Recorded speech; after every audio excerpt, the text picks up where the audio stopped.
बाहेर बालमुकुंदाचे सवंगडी कृष्णाला यमुना तटी खेळ खेळण्यासाठी चल म्हणून साथ घालतायत. मुकुंदा चल, माधव चल.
गोपिकांसह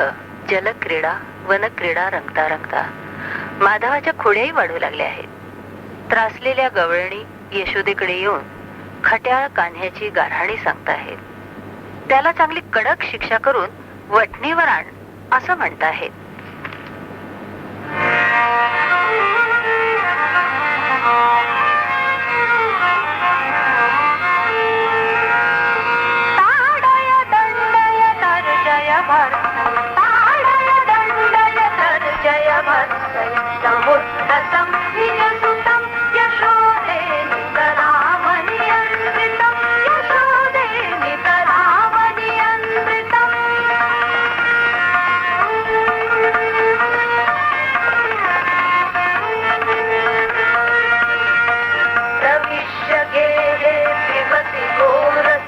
मधुकर इव मधु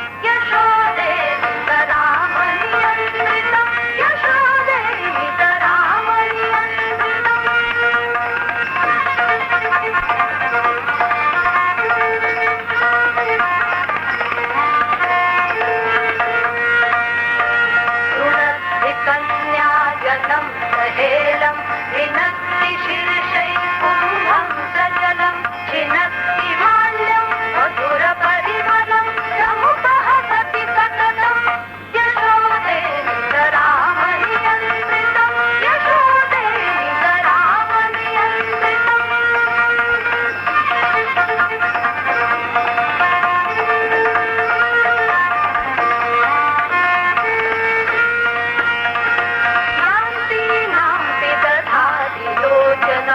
अपहरति नातीनां वसनं कामुक इव चालयते नयनं चुम्बति पथिनियतं यशोदे नितरामनियन्त्रितं यशोदे नितरामनियन्त्रितम्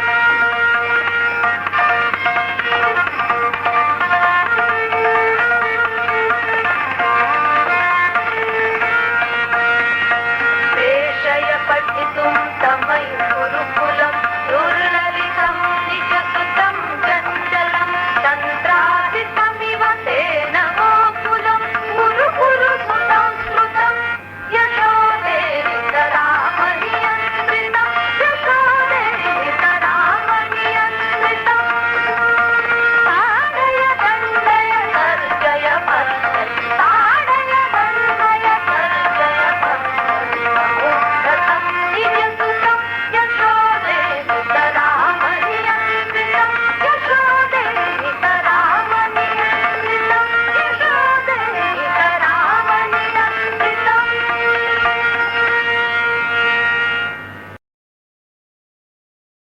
कुठला कान्हा जुमानत नाही असं बघून यशोदा त्याला उखळाला बांधून चोप देत देत जाब विचारते. बध्नामि त्वां बध्नामि त्वां बध्नामि त्वां उलुखल खलु बध्नामि त्वां उलुखल खलु छलयसि किमरे गोपकुलं छलयसि किमरे गोपकुलम्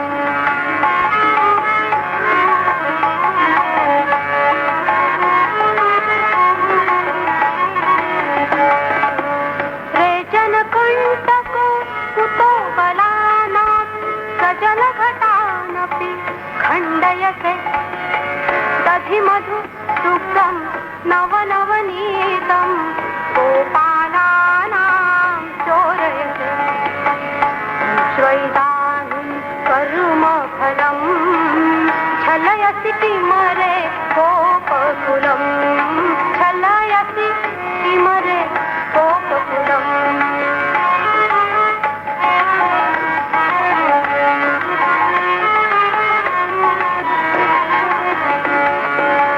बोधयसे निद्रितान् अर्भकान् रोदयसे पिच जागरितान् उपहससीमान् वसनविहीनान्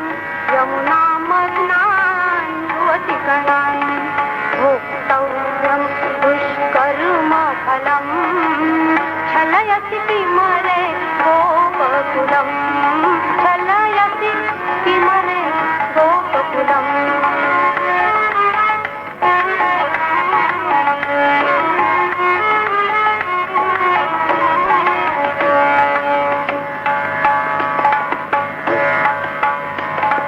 पश्य पश्य अम्ब पश्य पश्य अम्ब कृष्णोऽयं कृष्णः भक्षयते मृदम् तदन्तरे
असं बघून यशोदा त्याला उखळाला बांधून चोप देत देत जाब विचारते. बध्नामि त्वां बध्नामि त्वां बध्नामि त्वां खलु खलु बध्नामि त्वां खलु छलयसि किमरे गोपकुलं छलयसि किमरे गोपकुलम्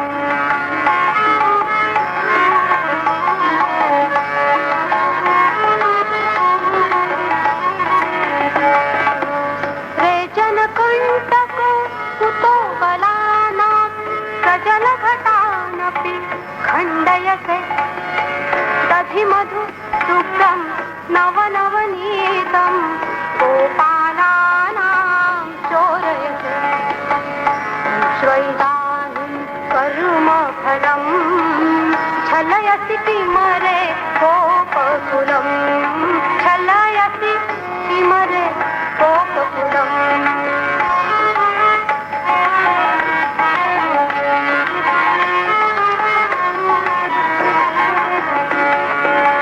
बोधयसे निद्रितान् अर्भकान् रोदयसे पिच जागरितान् उपहससीमान् वसनविहीनान्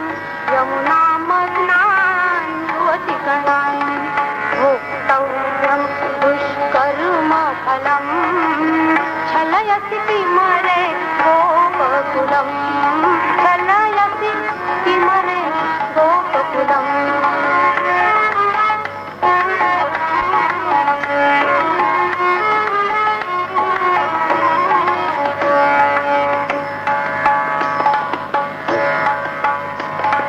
पश्य पश्य अम्ब पश्य पश्य अम्ब सोऽयं कृष्णः भक्षयते मधुरम् तदन्तरङ्गमधुना तदन्तरङ्गमधुना कृष्णमस्य भवेत् ध्रुवम्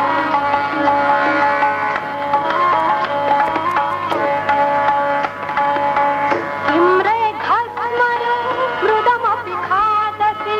किम्रे घस्मरा मृदमपि खादसि यदापि खादितो अशनमुद्रम् यदापि खादितो अशनमुद्रम् यदापि खादितो अशनमुद्रम् बहिरिव नितराम् अखिलं जातं तदन्तरङ्गं तव कृष्णं व्याघोषय तव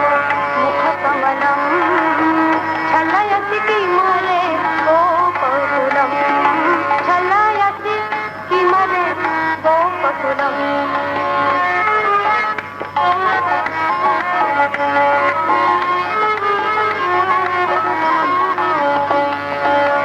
दर्शयसे विविधाकारान् मृत्कणसदृशान् भूगोलान् दर्शयसे विविधाकारान् मृत्कणसदृशान् भूगोलान् अनन्तपर्वतजलनिधिसहितान् सह नक्षत्रग्रहसङ्घान् भ्रमयति भद्रं हृदयं फलं छलयसि किमरे गोपकुलं छलयसि किमरे गोपकुलम्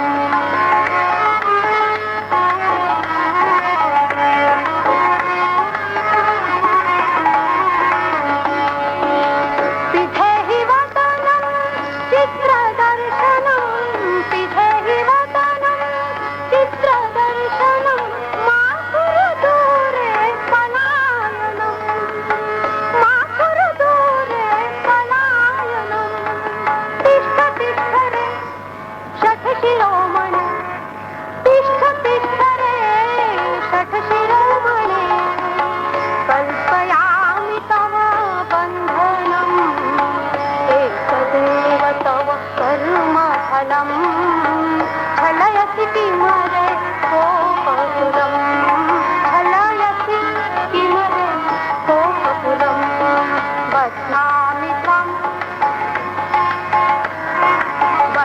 नमामि स्वाम् उलूखले खलु छलयसि किमरे गोपकुलम् छलयसि किमरे गोपकुलम्